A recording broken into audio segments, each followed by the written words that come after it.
These people live with a mysterious condition with no known cure, called Fibrodysplasia ossificans progressiva, or FOP. FOP is one of the rarest conditions known to mankind. You'd need to fill 20 stadiums in order to find one person who has FOP. In the United States, there are fewer than 300 confirmed cases. It's an extraordinary condition that causes bone to grow unchecked where it shouldn't. At any moment, with the slightest trauma, even a simple bruise, muscles, tendons, and ligaments can turn to bone. Joints can fuse, threatening to imprison patients in a second skeleton. And once the new bone forms, it's there to stay. FOP is the worst form of unwanted bone formation known to mankind. It's also a metamorphosis unique in human biology. The only case known to medical science of one organ turning into another.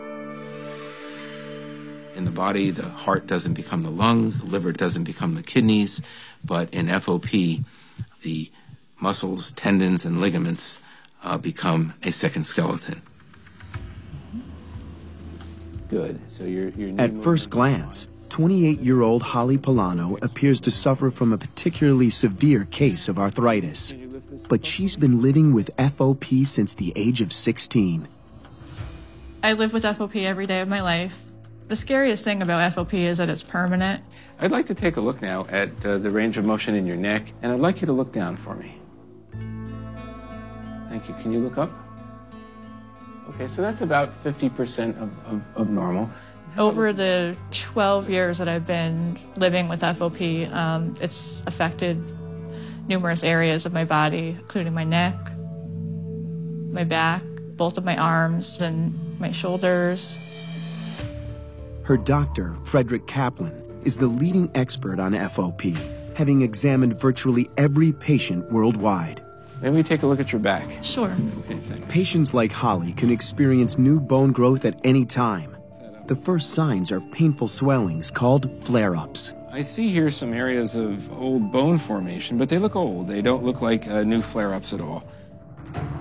Since muscles develop micro tears when they are pushed beyond normal use, something as innocuous as basic exercise could trigger a flare-up, or something as severe as a fracture.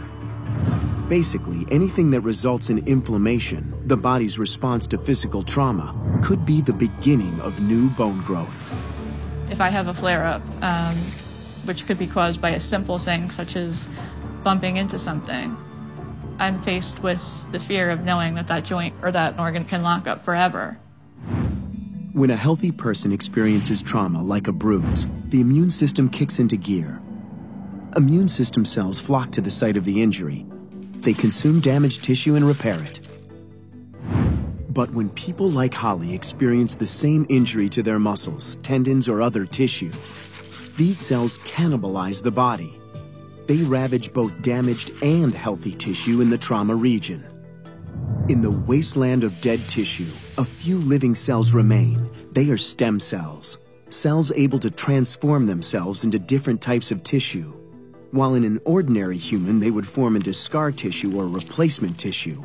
In FOP patients, they morph into cartilage and then bone. Eventually, ribbons and sheets and plates of bone replace the body's skeletal muscles, cross the joints, lock them in place, and render movement completely impossible.